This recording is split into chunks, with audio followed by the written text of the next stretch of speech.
Hey, hello everybody. I'm Carolyn Elliott. And I'm Laila Bernard. And this evening we're here with our friend Neil. Neil dropped by. So Neil is our set designer, production guy for Sleepover Mystery School. He's our Solomon. He's the builder of our temple.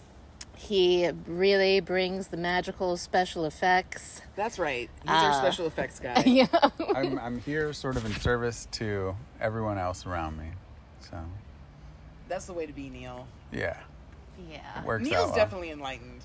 Neil's like totally enlightened. Unlike some people we know. Some people. Rory. I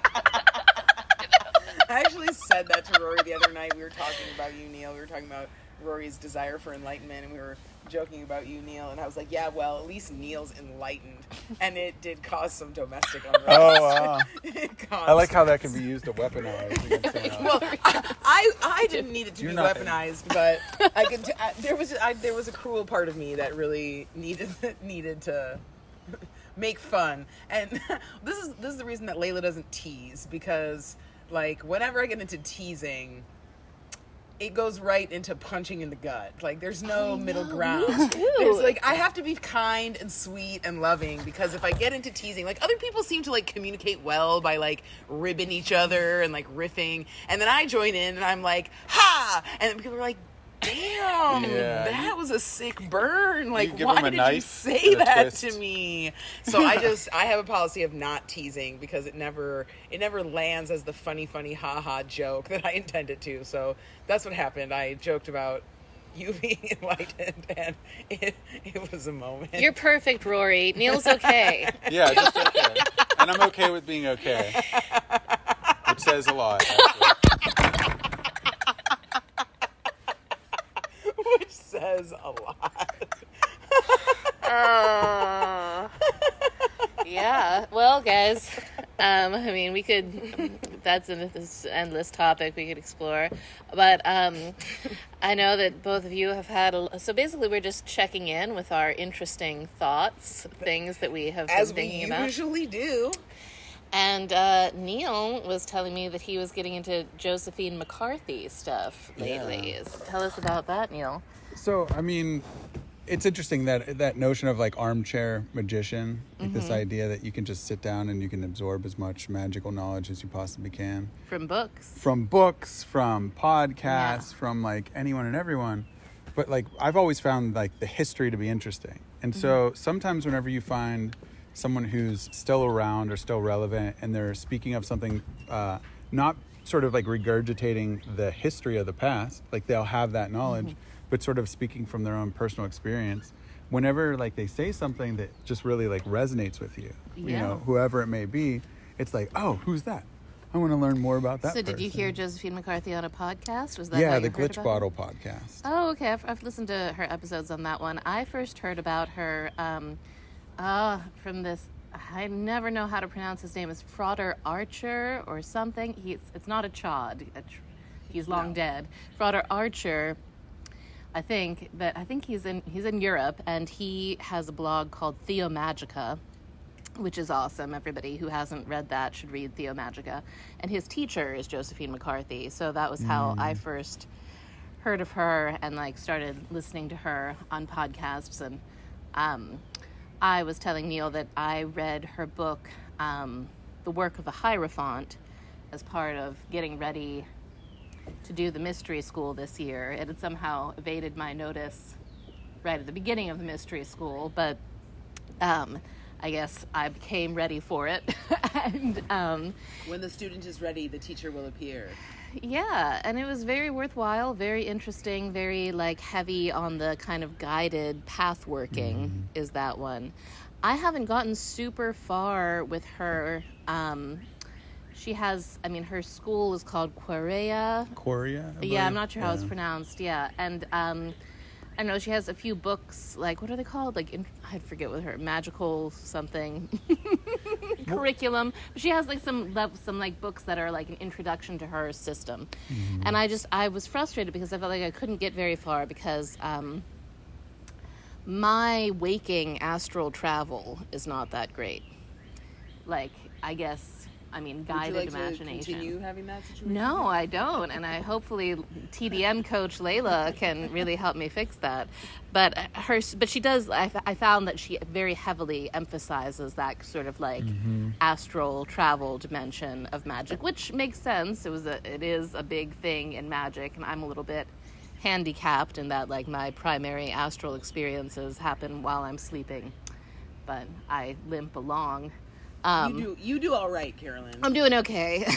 Well, and her name actually came into my sphere after I was telling sort of like a friend of mine who lives in New York. I was just telling him how I've been hanging out with a tree for, the past year, where every day I would come out of the gym or whatever, and I would just go and I would sit at the base of this tree, and after a while it felt like a connection. Like there is a deeper connection, and then I would just leave things for the squirrels or like clean up around the tree, and I didn't think it was just like, oh, that's what I was doing, because it felt like, oh, this is right, and this tree is like, I don't know, every time I sit against it, it feels like an instant recovery from a very strenuous workout practice. And then I told my friend Matt that, and he was like, oh my gosh, have you ever heard of Josephine McCarthy? And I was like, no. And so I looked up a podcast, and then I started to understand a little bit more.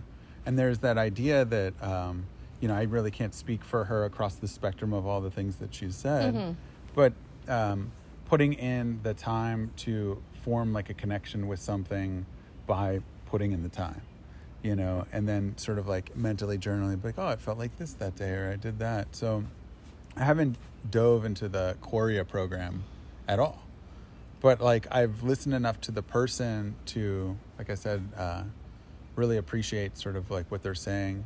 And it got back into something that I briefly mentioned to you before, whereas that seems like in the days of the Golden Dawn or magic, when if we look back, it was so juicy that there was all this drama, someone was going after someone else and someone was doing that, and it's it wasn't as collaborative, it was more competitive. Yeah, certainly. Certainly Mathers made it competitive. He made it into a authoritative contest. Who has the contact with the secret chiefs? I do, and you don't, bitches. Right. And that didn't go too well for him. No, it ends up exploding in the end. Yeah. It's such a common story, but it's told in everything. It's told in books, authors, filmmakers. So your thesis being that at the start of a movement, things are pretty competitive, and then they become more cooperative. Exactly. And after a while, it's just, now we're in this phase where someone else's magic is okay. You don't have to say it doesn't make sense. If someone's a psychic, you don't have to dismiss what they see or what they say. You just say, that's interesting that you see it from that point of view. So there's this going back to us being more collaborative, which is ultimately necessary for our survival and the sharing of information. And a lot of the history or some of the rituals, the ceremonial practices, they came from people who translated things from other people. It's that is a form of collaboration and sharing. It's that still has to happen. It still has to go on. So. Yeah, it's a breaking down of gatekeeping, and I can notice that has happened in my own psyche, where I think when I was younger, there was a part of me that really wanted to grasp these mysteries to be special and unique, and have them and be somehow superior. But given what I currently do for a living, there's an invitation to be come on in, the water's fine. The more people who have this, the better. And there's no desire to keep it secret or keep it as personal power to hold over others. And it's wonderful to me the way in mystery school we take people through these initiations, and then at the end of it we're and now you're a full member just like us. And that is the goal, is to get everyone functioning on the same level of awareness, not to have the pyramid scheme of we know more than you, and anyway, you hear what I'm saying. There's also, for me, there's been this beautiful idea that I have personally experienced, but that has come about over the past 2 years, because each of us getting together has brought something very different to the table. We all have very different backgrounds, but that ability for us to come together, communicate, find interest and excitement in each other and share, and then go forward and make something out of it. It's that's why you collaborate, right? Because you get something, like I was thinking about fusion food. Everyone's like, oh, I love this fusion food. It's like, well, if you didn't have two very different things and fuse them together, you wouldn't have that. So, Yeah. mystery school fusion food. But wait, no. Yeah, well, I think there's certainly I can see what you mean about there being like a more collaborative or open-minded magical culture. I mean, I think I've also seen corners of the internet where there's not a collaborative or open-minded culture. Bless them. I've definitely gotten like my share of insult from people who feel like they know more than me in their their great holy occult wisdom. I mean, I got that more when I was younger, I guess. I don't get it so much now because I don't talk to anyone. Banished them I've just from your banished sphere. them. I just don't, just become more hermity. But yeah, that's an interesting thing to think about. I mean, certainly I feel like it is an ongoing magical revival that we're in. I always think about how Carl Jung said that the world's only chance, like for a reinvigoration of religion, is Hermeticism, because it's the only thing that can integrate everything, take it all in, and balance it. And that's what I'm running with. That's what we're doing here. And yeah. Well, and the true nature of magic is that it is poetic and metaphorical. And so, like, you know, I was just working today with Lucy on the money course, and the next lesson is about Mercury. And Mercury is my favorite god because I find him to be the most honest god, because he is the only god that openly will tell you that he's a liar. And we're all lying, we're all making stuff up, we're all, you know, approximating truth as much as we can, but like it's never speakable.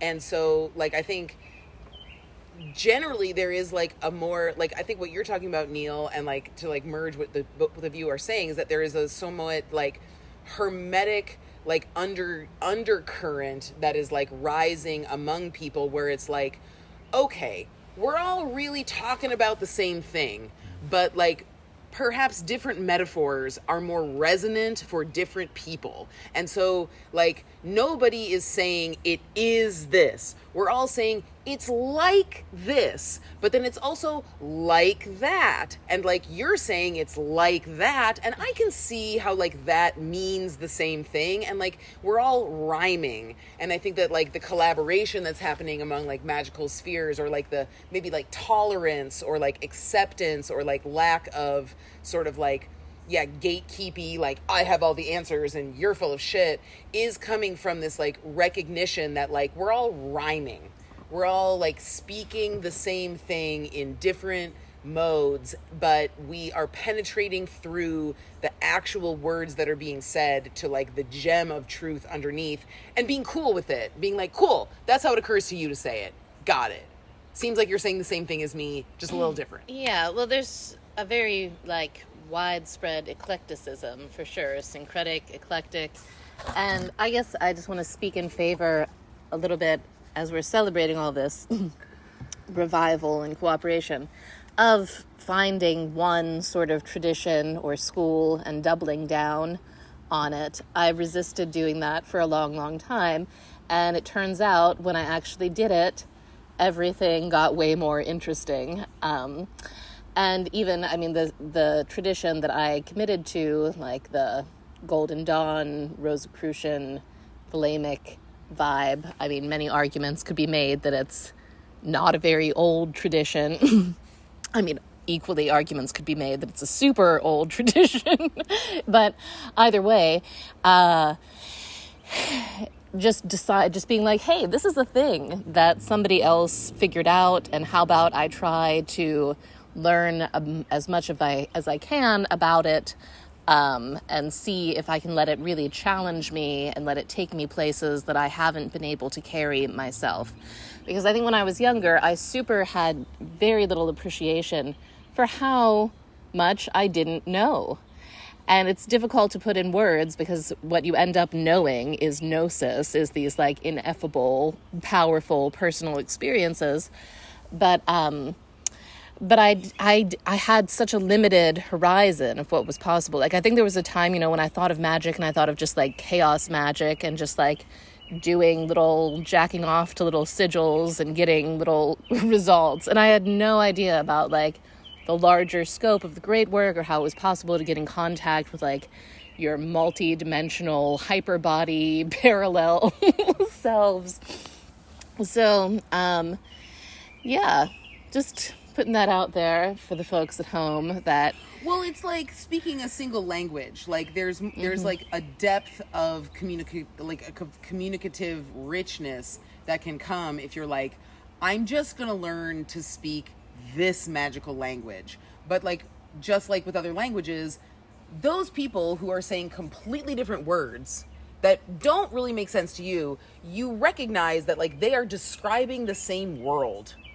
And so you don't have to be like a bigot who's like, nobody who doesn't speak my language knows what they're talking about. You just recognize like we're really all referencing the same thing, but like when we really learn the lexicon of like one language, our ability to like talk about what we see gets like richer and deeper than if we're just kind of like pigeoning together the like most obvious things from like many different languages. Well, certainly that. And also like learning one magical language, as you say, like really sinking yourself into it has the amazing effect of putting you in like the morphic resonance of other magicians, other people who have worked that field.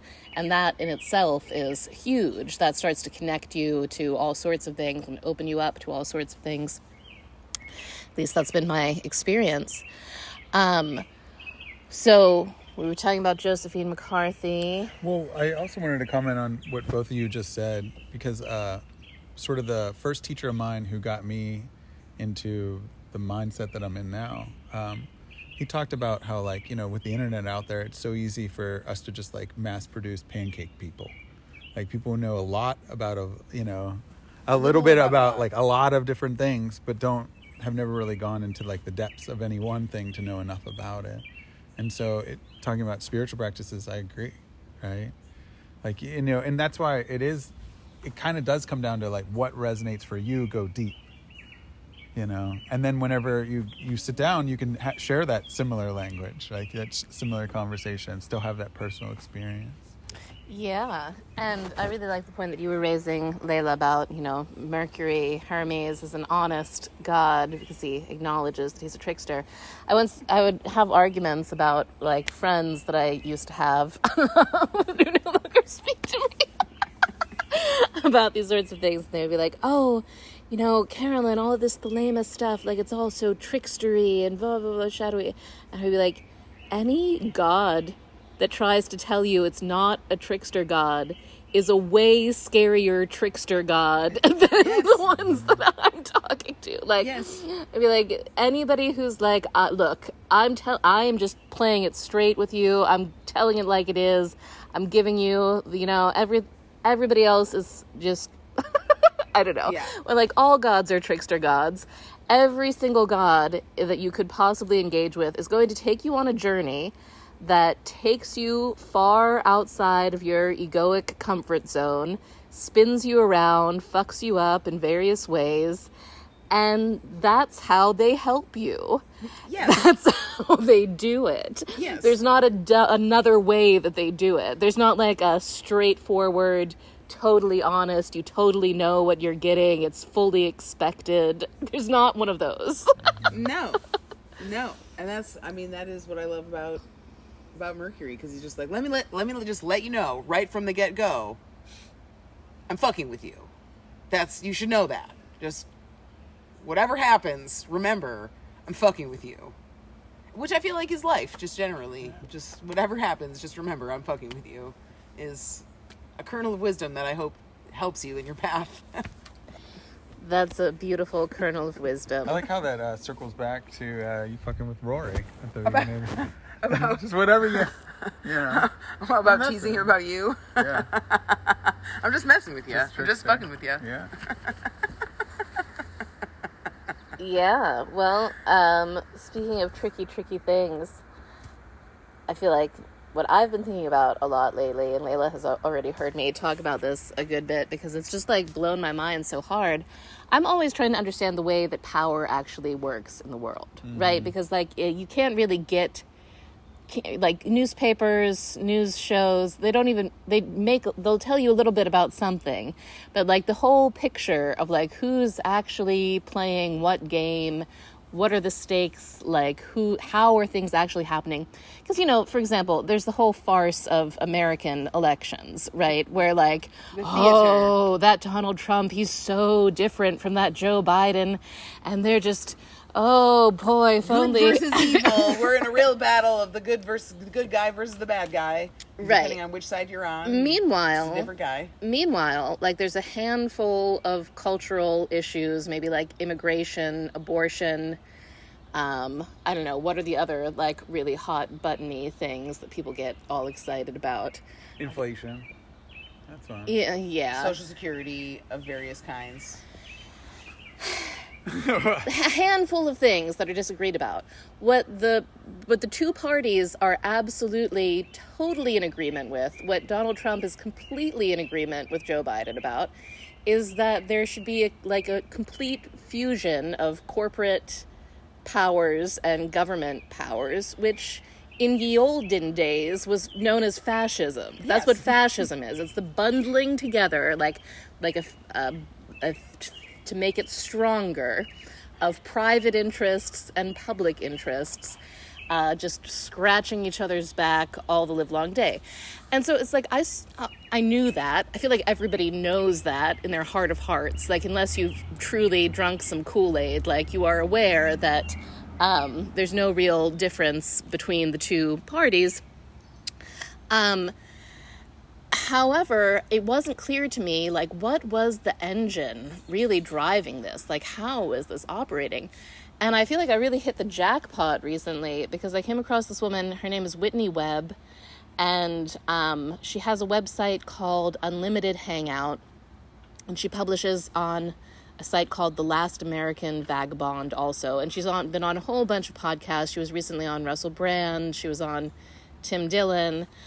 But this woman is like a genius. Like, she has like encyclopedic, fluid mastery of the names of all of these people and all of their companies and all of their shell companies and all of their weird maneuvers. And she's like a savant. And, you know, she like does this like deep research into stuff that's all public record, like Senate hearings and Freedom of Information Act stuff and stuff that's been published in newspapers and magazines and books. But she's like collated it and like shown the big picture with like such lucidity and such objectivity that it's really mind-blowing. Because, you know, oftentimes when people talk about whatever conspiracy theory, like I've listened to the Higher Side Chats, which is a fun podcast, and Whitney Webb has been on that podcast, but like that gentleman who does the interviews is open-minded, perhaps even a little bit to a fault, and we'll sometimes have people on there who are like, you know, talking about the flat earth and just not super grounded.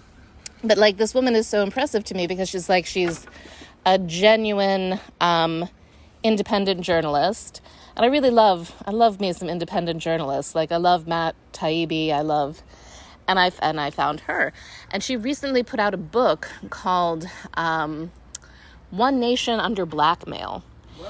And it's a 2-volume book. It's 900 pages, I think 1,000 pages, including the footnotes. And what it does is it tells the story. So basically, I guess it came together when she started investigating the Jeffrey Epstein thing, because she just got the sense that the public, Something's a bit off. Something's off. The mainstream media is just not giving the whole story here, is it? And of course, the mainstream media has talked about the tragic sex trafficking things, and there's been documentaries on Netflix about that. But what she uncovered was that the sex trafficking for Jeffrey Epstein was part of a blackmail hustle that he was doing, which was part of his much larger scale financial crimes. And this whole like range of racketeering, and that he was in fact working with both the CIA and Mossad, which is the intelligence agency of Israel. And that Ghislaine Maxwell, her father was a Mossad asset, and I mean, he had like a media empire in Great Britain, I guess, before it went bankrupt, right before he died or after he died. Anyways, there were people who are completely in bed with intelligence agencies. And she started like pulling on these strings. And I guess this 2-volume book covers the way that from their very inception, I guess right around after World War II, the intelligence agencies, both the CIA and the FBI, have been completely, like in the case of, like completely, seamlessly, utterly indistinguishable from organized crime. Whoa. From primarily, to start with, the Italian and Jewish mafias that were controlling Chicago and New York, and then moved into Las Vegas and Hollywood and everything, like, and I mean, she just, the way she, so I can't remember all of these names and companies and dates and trials and everything, but she totally does. So I'm just trying to give you my little Reader's Digest. My Reader's Digest version of the astounding thing, so you can go check it out for yourself. But it was mind-blowing to me. And like J. Edgar Hoover, apparently the first director of the FBI, was being blackmailed by mafia people for his cross-dressing and, I guess, hooking up with men. But he himself then gleefully got into blackmailing other people. So he would go to these blackmail parties. It's effective. Yeah. He would go to these blackmail parties that the mafia was having at, like, the Plaza Hotel in New York City and, get dirt on other people, I guess, that he wanted to have power over. So people had power over him. He had power over other people. You know, he maintained his position at the FBI, I think, for decades, which is pretty impressively for a guy who, like, freely cross-dressed and hooked up with other dudes at the time. And of course, Donald Trump bought the Plaza Hotel and apparently kept on these same sort of things, continued, and is involved with these same circles. So both Donald Trump and Bill Clinton socialized with Jeffrey Epstein, and there's like, I think they weren't able to find documentation about Donald Trump actually participating in the underage stuff, but they definitely have that on Bill Clinton. Bill Clinton definitely went to Jeffrey Epstein's island. Jeffrey Epstein visited the Clinton White House like 17 times. Wow. And the guy who would meet him at the Clinton White House, I guess, was this guy, I think his name was Mark Middlebrook. And he was recently found suicided. He had hung himself and shot himself in the chest somehow. Oh, yeah, combo. Certainly wanted to die. Yeah, that's did the job. I want to make sure I'm going to die. Yeah. Which apparently is the classic way you're found after the Clintons don't want you around anymore. Wow. So that happened, and just like, so it starts long, so her point, I guess, is that Jeffrey Epstein, so the media has made it out to be like, oh, we caught that guy. Yeah. Oh, good thing that's over. Boy, that was some evil, nasty stuff, and we shut that down. But it was like, no, it was like he was middle management in this scheme that had been going on for, decades before him. And I guess one of the main guys who was running this scheme in America was, I think his name was Les Wexner, the guy who owned the Limited, which I'm pretty sure owned like the Gap and Victoria's Secret. That guy, because like one of the things that Jeffrey Epstein would go around telling people was like, telling girls, is like, you'll be a Victoria's Secret model, come with me, sort of thing. Connections. So this really rich guy in America, also participating in these weird blackmailing schemes. So anyways, a picture starts to unfold of how the world is being run, including these presidents. Like, I've just become completely convinced that there has not been a real president since they killed Jack Kennedy. Uh-huh. Like, that was the last actual functioning, non-complete puppet of organized, and even he had interactions with organized crime and with intelligence agencies, certainly, but they ultimately killed like him. Yeah. Not Because cool with he him. wasn't completely on board with their agenda. And I feel like every other president that they haven't assassinated has been. And like, for example, Ronald Reagan was made president of the Screen Actors Guild through mafia associations. And then basically the mob just kept running him up higher and higher into being California governor and then president of the United States. It's so mind-blowing. So this picture unfolds of these people who are just straight up criminals. Like, they're profiteering, they're into trafficking drugs and arms and underage prostitute they don't start out as they start out as innocent children, just trafficking underage people to blackmail each other with.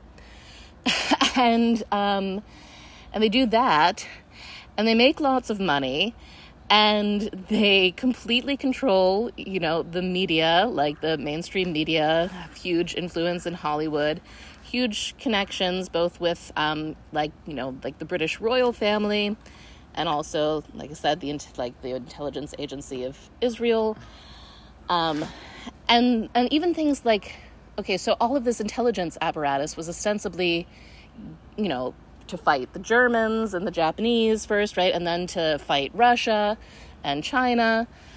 But even throughout the Cold War, which was just, creating so much money for these arms companies, right? Like the military industrial complex that Eisenhower warned about. Apparently they were doing all sorts of deals with Russia and China, and had the ideological divide was all pretend, all just, oh yes, there's an enemy, oh, it's another country, yeah. No, never, they never cared at all. We're completely willing to engage in deals and collaborations with people who we were, the United States was theoretically, ideologically opposed to. And so all of those operations, CIA operations that were supposed to be about preventing the spread of communism or something, completely not about that. They were completely about making money. The CIA has its own airline. It used to be called Air America, and then it was called Southern Air Transport. Apparently one of the ways that Bill Clinton came into power, and if anybody is already familiar with this and is like, wow, Carolyn's just catching on, I guess that's what's happening, because I'm my mind is blown. This is not, I knew that stuff was shady, but I didn't know the details of it, because it was hard to find from a lucid, clear-minded source, right? So something that was blowing my mind is apparently Bill Clinton, I guess he got to be governor of Arkansas, through underworld connections that he had. And then once he was governor of Arkansas, he played a role in the Iran-Contra scandal because he let the CIA's airline bring in arms through arms and drug money through his little airports in Arkansas, and also to train Nicaraguan militia people in the wilds of Arkansas, and kept his mouth shut about it. So I guess then they elevated him to president. I guess that's how that works. Good. Yeah, he's good. And I'm just whoa. It just blows my mind so hard that all of everything that we're exposed to is just such a veneer, such a brittle little veneer of respectability and of people, theoretically, I don't even know how to say it, theoretically having somebody's interest in mind other than their own, right? Theoretically, that's what a presidential candidate is supposed to be. Civil servant. Yeah. Right. And I guess it's caused, I really felt I've been in this deep contemplation about human nature. What is up with human nature that we apparently we can't maintain that level of respectability. Apparently it's just straight oligarchs and sex trafficking for us. I don't know. Well, this is bringing up, I was out to dinner with some friends a few weeks ago, and people were talking about this kind of stuff and AI, and how there's these people who want to control the world. And I was just sitting there and I was like, what is it that people who want to be in this position are actually after? What actually is the motivation? Why?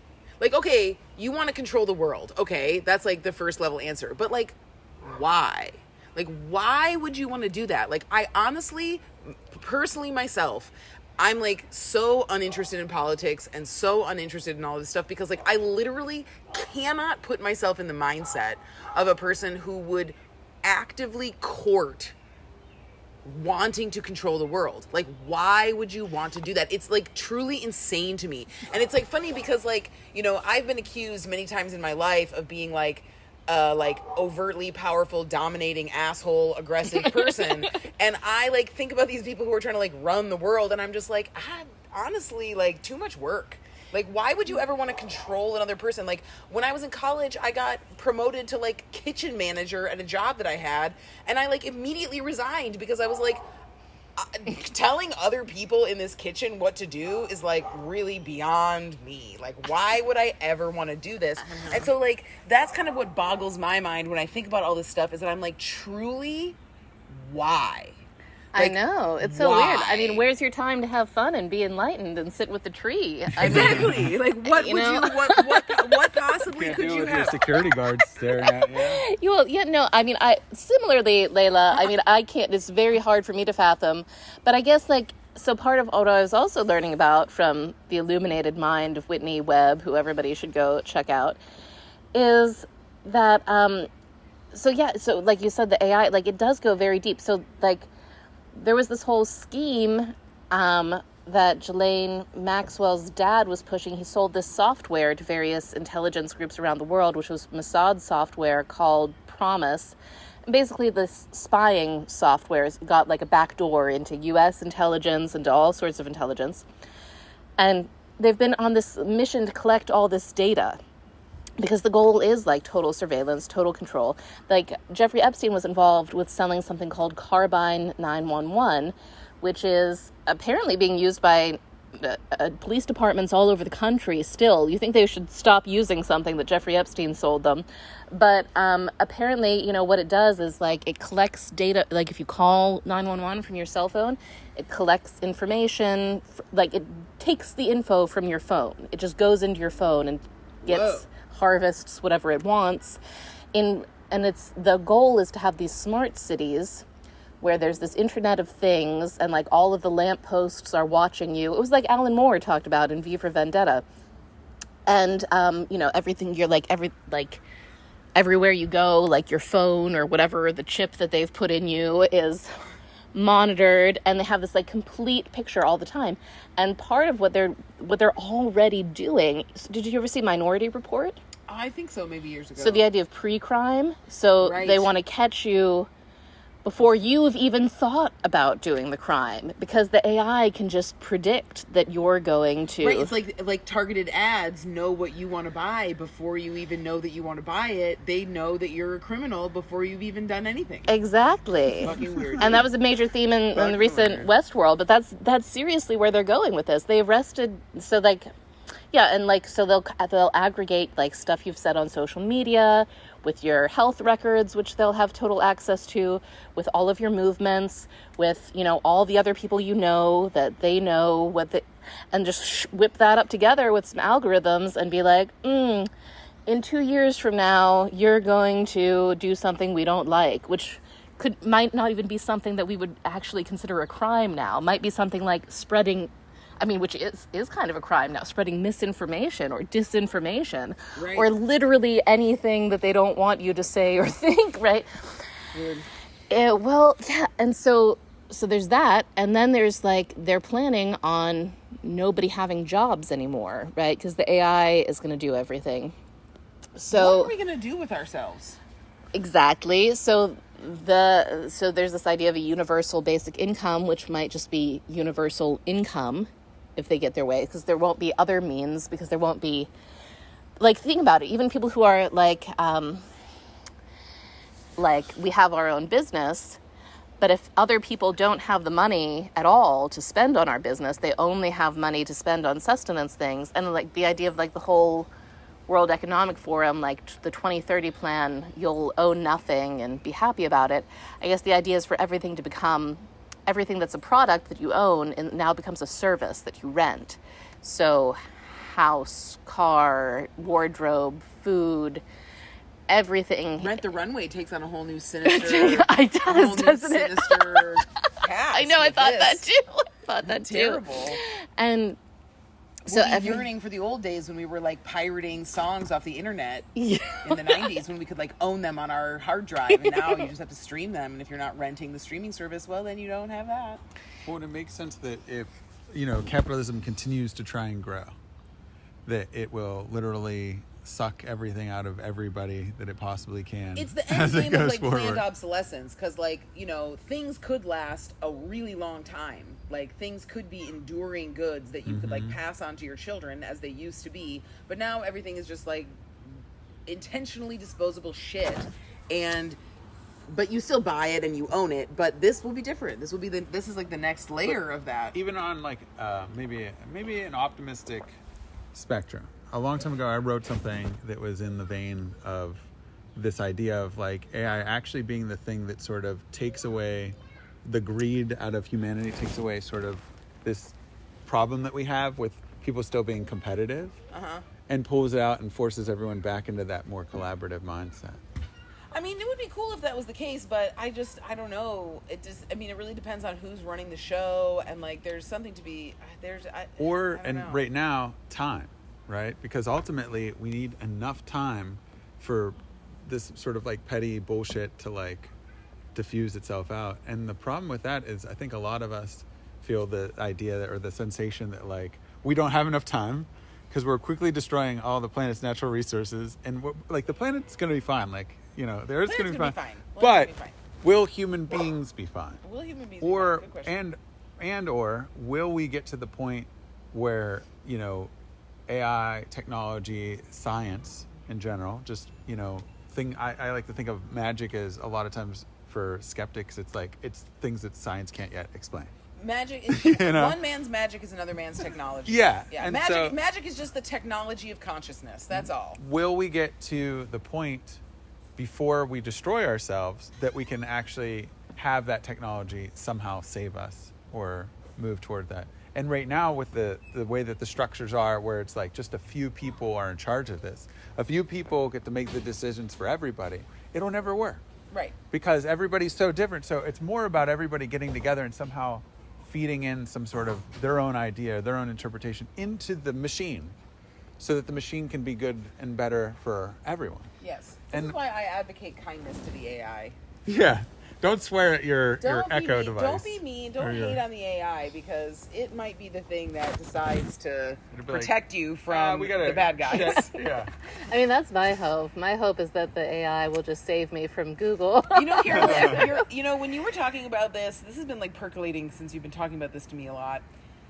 This whole thing about like the blackmail and how like things seem to be very controlled by, and people seem to be very manipulated by, like people seem to be able to be manipulated into doing more fucked up shit because people have dirt on them for doing some fucked up shit, and they definitely don't want anyone to know about it. I was like, that's why we all need to have a revolution in like shadow work consciousness, so that we are like completely okay with people knowing our dirt, because blackmail would have like no power over anybody if you were just like, yeah, so what? Like, I did that. Tell everyone. And if everyone was like, yeah, he's a flawed human being. We're all sinners. We all do fucked up things. We're not going to kill him. We're not going to, like, ostracize that person. Like, whatever, man. Like, we all do messed up things. Like, it seems like the end of the power of blackmail would be for people to, like, become so sure that like they would be held and understood as a whole human being no matter what they had done, that then they just couldn't be controlled by that. There'd be no thing that would be so bad that like nobody could find out about, so you wouldn't be able to be coerced by the bad things that you've done. I hear that. I feel like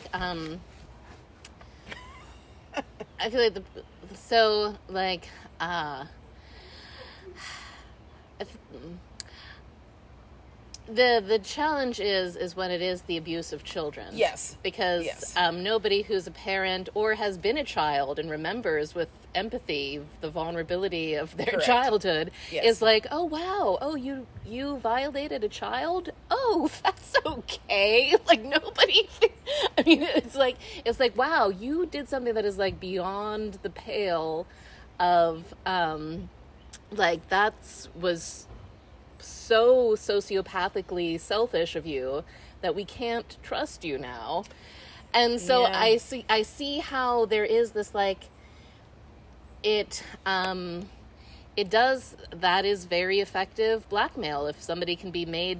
I mean, what's strange to me though is I'm like, do they all have these proclivities?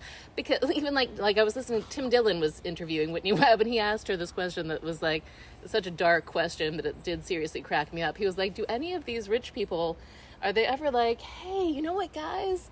Maybe let's just go on the boat, have brunch today. Maybe we don't have to rape kids today. Is that okay with you guys? Oh my Could we God. just Just like do some normal people stuff.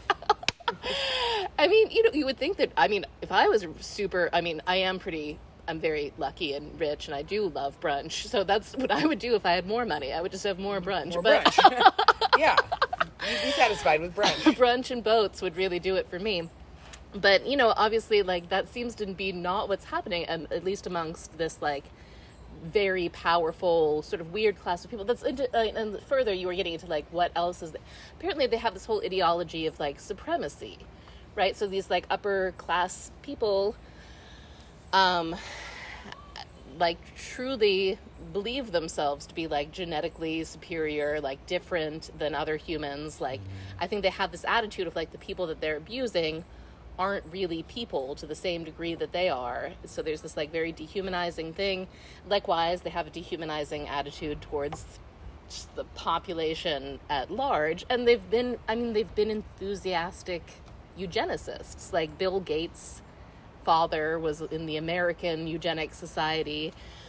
Whitney Webb was talking about these various connections that people in the pharmaceutical industry who are creating the vaccines have to something in Britain which used to be called the British Eugenics Society, but which changed its name to something else, but is still the Eugenics Society. So they're very enthusiastic about this idea of like creating about them being the master race and them, choosing how humanity evolves and getting rid of the lessers is like part of this whole ideology that's like driving a lot of these folks who are anyways, so just to go back to what you were saying about the sorry. I was going to say I'm taking a shower. Okay. Thanks, Noah. It's my stepson letting us know he's taking a shower, which is very polite of him because we only have one bathroom. So where was I? Like I had that thought too, Laila, of like, wow, people, if only, but I think what it would come down to is less a matter of like, society suddenly changing so that we are not harsh to pedophiles. It would actually be just courage on the part of the pedophiles to be like, you know what? I would rather take whatever judgment and ostracism I'm going to get than continue on this road. I would rather, they would need to become Christ-like. Right, they would need to be like, suddenly. judge me. Go ahead and judge me. Right. Take me out, whatever you need to do. I understand. They would need to have like I understand that what I did was so fucked up that maybe I can't be allowed to continue to participate in society. Okay, take me out. Or seek help before they do something. Or exactly. And and so that's like, it gets to be, yeah. So it would have to be this sort of honorable self-sacrifice on the part of pedophiles, and I don't know if they're really capable of that.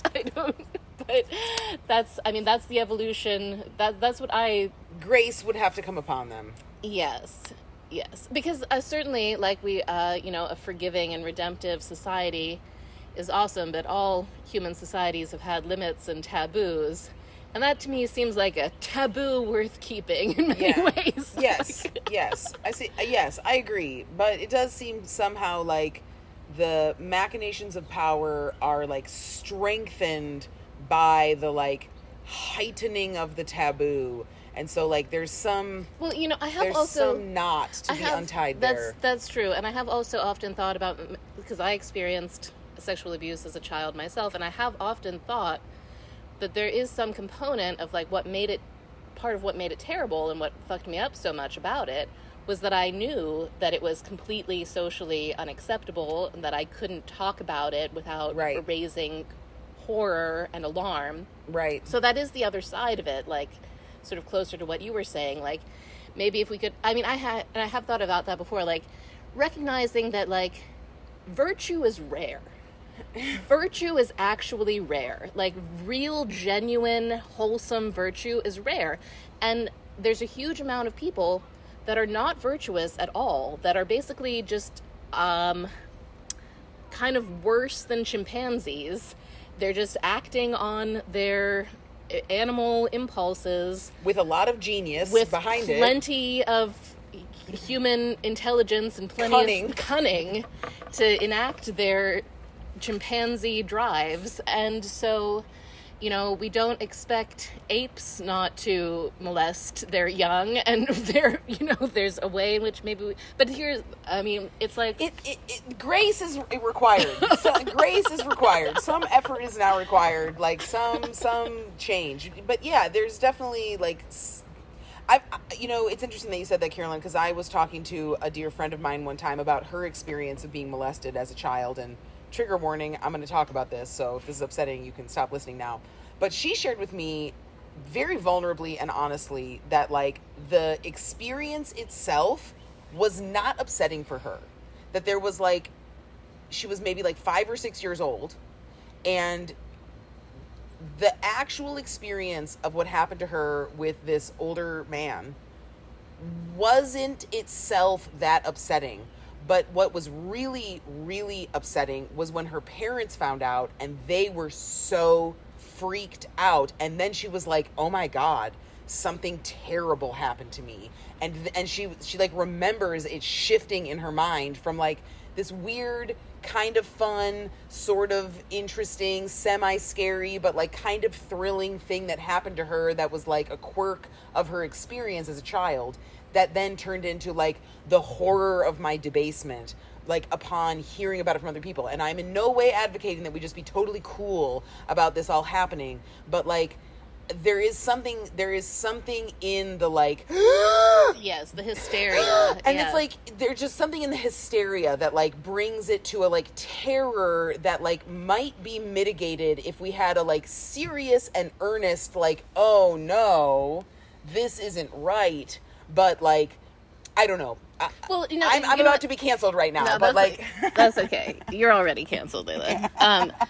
Well, I mean, as you're talking about it, I think what needs to happen is, and I've thought this for a while, like, is just a widespread conversation of sort of along the lines of Me Too, the hashtag Me Too movement, right, of just everybody who's ever been molested, go ahead and start talking about it. Because if everybody did, then people would have to realize that this is common. This is not like something that rare monsters do, although, you know, certainly there are people who take it, I mean, obviously there's people who do really, really demented things. And there's certainly a monstrous dimension to it, but it's like, it is something that is very prevalent amongst fallen, sinful human creatures. And it's something that we can't pretend, like, never ever happens, and right, it's not, like, unspeakable. I think the unspeakableness. Yes, I think that's and that's, like, the blackmail. That's where, like, the blackmail thing comes in. Is that it's unspeakable. Yeah. And so, like, if it gets spoken, your entire life is destroyed. But, like, if it becomes, like, terrible but speakable, then it has, like, less charge. It's, like, less controlling of the psyche. It's like, I mean, it's like all repressed things. When they're deeply, deeply, deeply repressed, and we just try to pretend like they are not there, and that is not true, and, like, absolutely no, they become, like, more and more, like, spectrally evil. Whereas if we can, like, reckon with them as, like, the monsters that they are, but, like, we could look at them, we don't have to, like, cower and, like, hide our face and just pretend that they're not there. There is some, like, dissolving that happens in that. Yeah, absolutely. And I think it is, and something that's absolute, like, a growing pain that is 1000% on the horizon that we absolutely have to go through as a society in order to take away. Yeah, I mean, it is now, I mean, as we're talking about it, is like really staggering. Yeah, like the degree to which this blackmail has kept things running, like, because, you know, like whatever let's say that some law enforcement agent they have him on picture with the underage girl, and then he's willing to go along with whatever drug trafficking Murdering a million things, or people. like, yeah, I mean, it's like, whoa, man, we have to restore honesty somehow. Well, And- it's like Mercury. I am honest because I'm willing to admit that I'm a liar. Like, I am virtuous because I'm willing to admit that I have done monstrous things. Like that's like the paradox of honesty, is that like honesty is not to be reserved only for people who are completely squeaky clean. Like, honesty is in owning that, like, I have done terrible things. Yes, well, you heard it here, folks. Just own it. So we have to wrap up at an hour because that's when the app Decides that they've heard enough. Yeah, so I guess we're gonna wrap this up. We could keep talking. We could do another episode, you guys, if you feel like it. But we'll sign off for now. Thank you for listening, everybody. Go check out Whitney Webb stuff. Like I said, her website is Unlimited Hangout.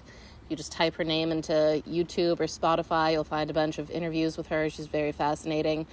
And Feel free to disagree with anything we've said. It's just been a wonderful contemplation of what yeah, might be. we're just trying to figure it out. We're just, I don't know. I feel like I could keep talking about it. It's really Twisting the interesting. Rubik's Cube. Just trying to... Yeah, just trying to put it plus bonus, Neil was here. Yeah. Well, so a long time ago, I had a friend who studied politics when he was like in college, and the thing he told me was, in order for they realized this a long time ago, in order for politicians to stay in power, they have to keep people divided. So that idea of just throwing things in there so that like you have to disagree, it's like built into our society. And it's like, whether it's about one particular issue or it's like a country versus another country, you always have to have people separated into their little boxes to be in control of them. Now we're back on brand, because now we're talking about the reconciliation of opposites, and that is truly the balm that will rescue us all from madness. Is just the reconciliation between virtue and vice, and just good and bad. There's really no difference. Yeah, so don't worry about voting Democrat or Republican. Just worry about talking about molestation and making it A known entity. a known thing. Okay, right, well, cheerful note, everybody. Okay. Until next time, like, subscribe, tell your friends. By the way, the wait list for Sleepover Mystery School 2024 is open. You can go to my Instagram profile, and in the link tree there, you can find the link for the wait list. All right. Till next time, everybody. Bye-bye.